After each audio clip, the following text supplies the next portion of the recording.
I would really appreciate it if you could go and just quickly like and subscribe the podcast on whatever you're listening to, whether this is YouTube, Spotify, Apple, and honestly, there are so many more, and I'm not going to bore you with naming them, but it really helps out the podcast. So if you could just go do that, if you're feeling generous, it means a lot. Thanks. Hey guys, welcome back to another episode of the 20s Survival Guide.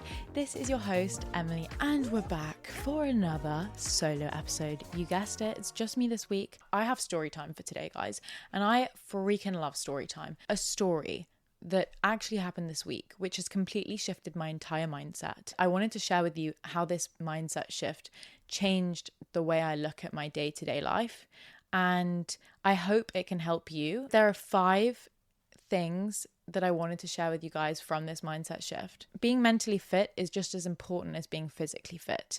And I wanted to share with you some tips on how to be mentally fit in your 20s, why it's important, and how these 5 mindset changes in particular have made me stronger and will make you stronger too. So, without further ado, let's get into the episode.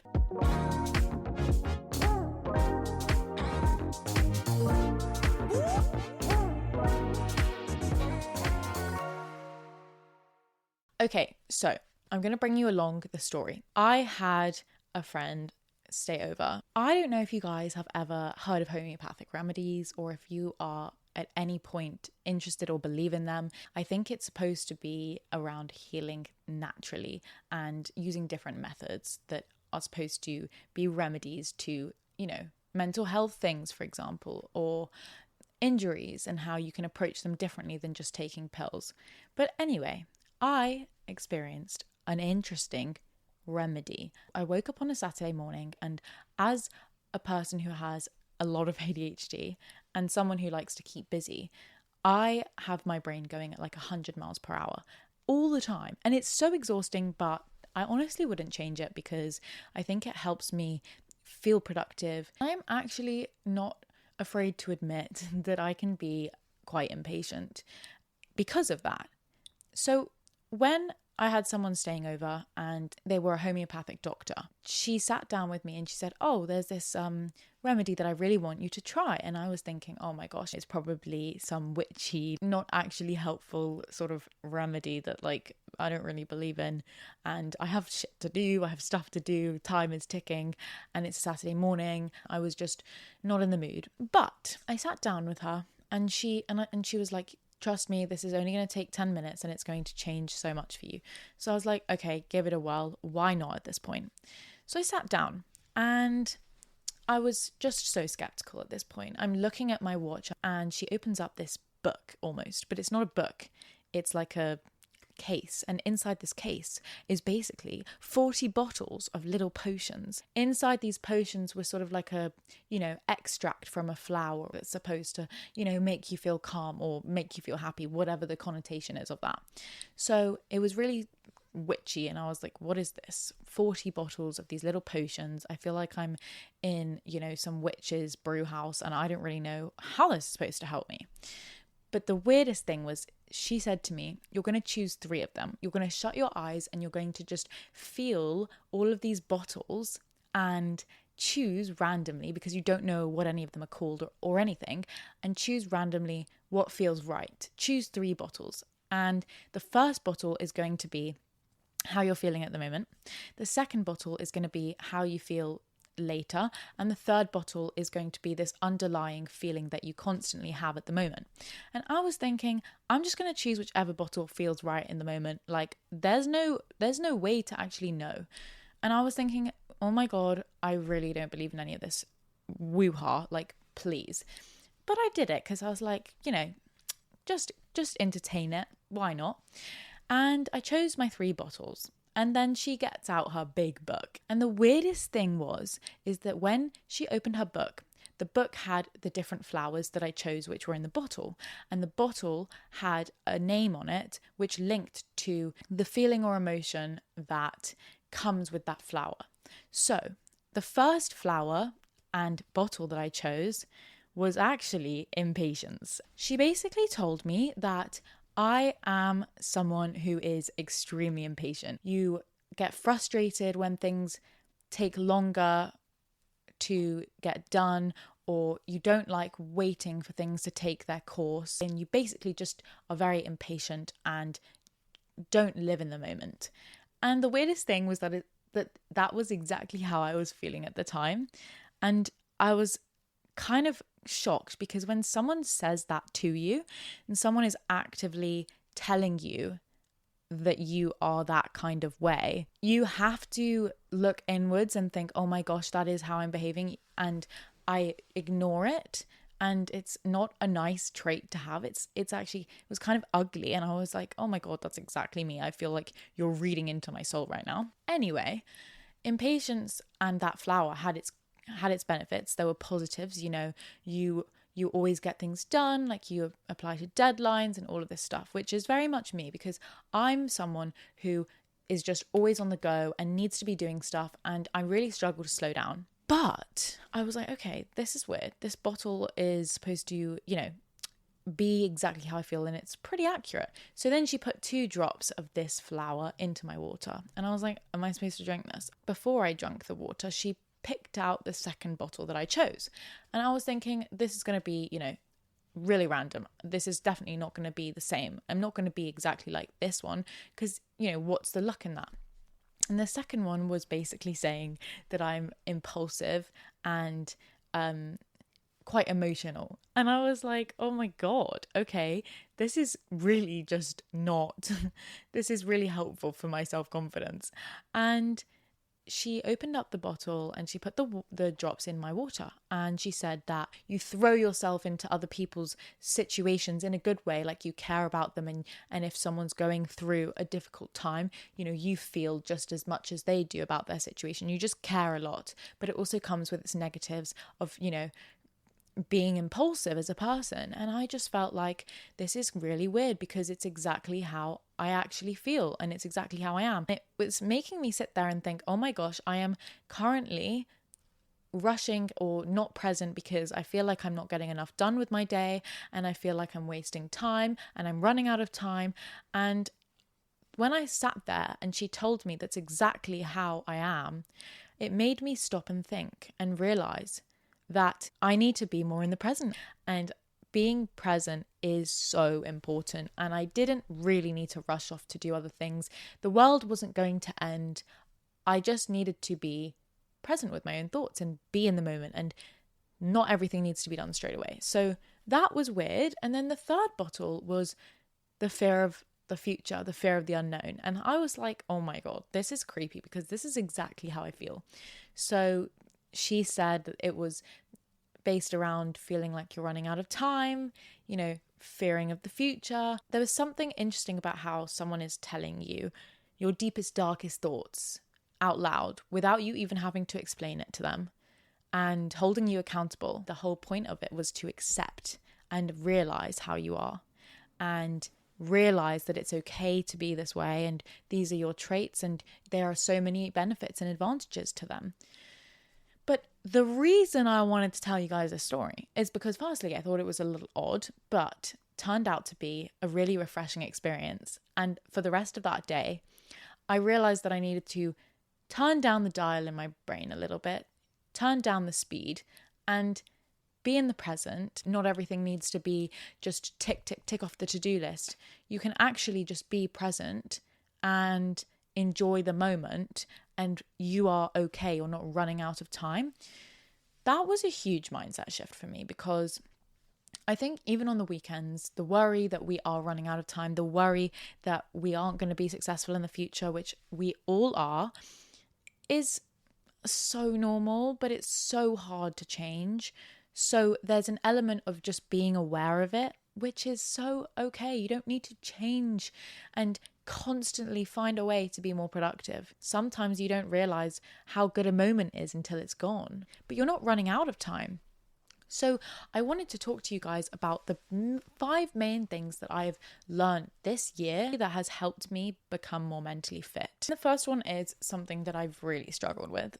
And I say this all the time, and I caught myself saying it the other day, and it made me realize that I need to stop saying this.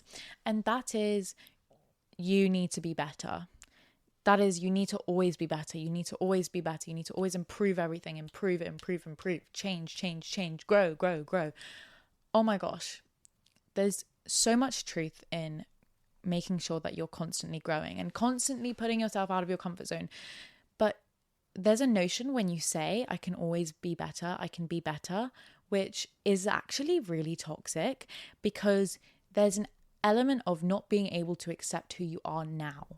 You're great now. You're doing enough now, rather than thinking that you always need to be doing better. Because you almost talk to yourself in a really negative light when you say things like that. And it stops you from realizing how far you've come in the present. So if you're someone who is really eager, always looking to be better and, improve, that's an amazing trait to have. And it will do so well for you in your life. But you also don't always need to be better. Like, you don't need to be better all the time. What about thinking that you are enough already? You're doing good enough now. There are moments where there is something freeing when you just accept the moment and accept who you are now. And that doesn't make you a failure, because you're a constant work in progress. So talking to yourself in a way that allows you to accept who you are now, and that who you are now is amazing enough.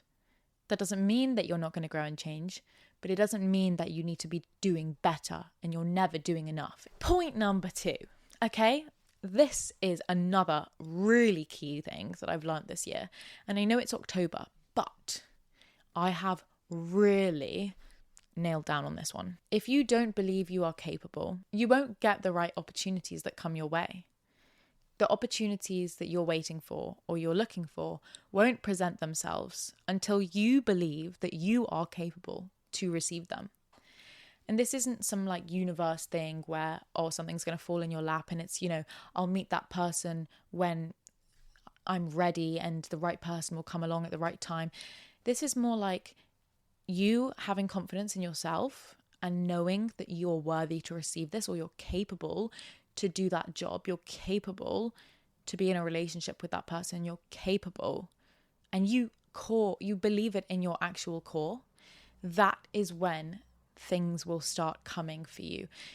The attraction of that, what is meant for you, will come when you know that you are capable of receiving it. So how can you do that? You can do that by actually realizing and going through the process and sitting with yourself and being honest and building up the confidence to know that you are good enough and you believe in yourself. Because it's okay to say that you believe in yourself without really meaning it. And we all do that sometimes. And you're like, I believe in myself. But really, you're so anxious and you're really not sure. The fear of the future, the fear of the unknown, if you actually will make it out, if it will work out for you. Believing that you're capable is one of the biggest lessons that you can learn in your 20s, because you are building that confidence and that relationship with yourself where you can trust yourself. So just think about that from time to time when you're anxious about an opportunity or you're not getting what you want right now. Or number 3 is also something that I've really learned the hard way this year, and that is that showing up for yourself doesn't look perfect every day. And boy, do we hear this all the freaking time. I know, but I mean it when I say you might have the most horrific day ever, and you might be showing up for yourself in the worst way possible, and you might think, this is just awful. I don't want to be here. I don't want to exercise. I don't want to be at work today. I have so much baggage right now in my life, and I just think that this session, this meeting, this presentation was just awful, and I just never should have done it. But you're not going to be perfect every day, and showing up for yourself is building that trust and that relationship with yourself that you're still there. If you run for 10 minutes or 5 minutes when you said you're going to go on a run, you're building the trust with yourself that you actually will show up for yourself. It doesn't need to be the longest run, for example. You just need to show up for yourself, and it won't look perfect every day. And that doesn't mean that you're behind or you're failing. You are the most important person in your life. You putting yourself first is really important in most situations right now. So show up for yourself. And even if it doesn't feel like you really did a good job, You could have done a horrific job in whatever it is you're showing up to, but you still showed up. Even if you just got to the gym, for example, and you didn't even work out, you got there, you drove there, you got inside, you realized that it's not that scary. Maybe you walked on the treadmill for 2 minutes. Fine. You still showed up. You built that trust with yourself. So just remember, it doesn't look perfect every day. And that's the same for everyone. But you're still doing it. And that's great, because that's going to pay off. Number 4, slowing down is not a weakness. So you might be someone like me, type A personality, always on the go, always busy, always doing stuff. Slowing down feels like toxic to you. It feels so horrible and so anxiety inducing, because that is just so out of your nature, because you're always on the go. But it's not a weakness. It's not a weakness. And I'm going to keep telling you guys this on the podcast every single week if you need to hear it, because I really mean it. It's not a weakness, guys. Slowing down is so important. And it's important to be mentally fit. It's important for your mental fitness. We don't want to get caught up in the moment and then sacrifice precious time that we look back at in our 20s when we're older and be like, oh my gosh, I never really slowed down. I never really stopped to look at how beautiful the sky was that day, or stay that extra 5 minutes to listen to my friends' problems and be there for them, or have a laugh with my friends rather than be looking at the phone. And the last one, number 5. This is, in a way, the most important one. You can't do everything all the time. You know, I'm someone who likes to take on so much in my day, or, you know, say yes to everything. And then I get stressed because I fill up too much time. I don't have any time to actually squeeze everything in and do it to its best ability. And you don't need to do everything all the time. It's not possible. Things need to be sacrificed. You can't say yes to everything. You're only one person, okay? You're not 5 people, and most of us don't have PAs. So you can't do everything all the time. You have to say no to things. And that's not a weakness. Those are my 5 mindset shift tips that I've had this year so far. And I wanted to share them with you guys because we're kind of in the almost end of the year, and it's wild. It's so crazy how fast it's gone. It's important to reflect on what we've learned this year, and I have learned that slowing down and keeping your mind mentally fit is so important to be able to keep showing up for yourself every day. If you're having a tough time at work, if you're really struggling at the moment to have that mental fitness or have that balance in your life, I think this episode is just here to remind you that you have to take care of your mental fitness as well as your physical fitness. And slowing down is so good. I hope you guys enjoyed this little therapy session that we had this week. At the end of the year, going to look back and think, okay, I'm definitely mentally fit, and I'm more mentally fit than I was the year before. You're exactly where you need to be right now, and your opportunities will come and things will get better if they're difficult right now. I hope you guys have a great rest of your week, and I shall see you next Wednesday. Bye.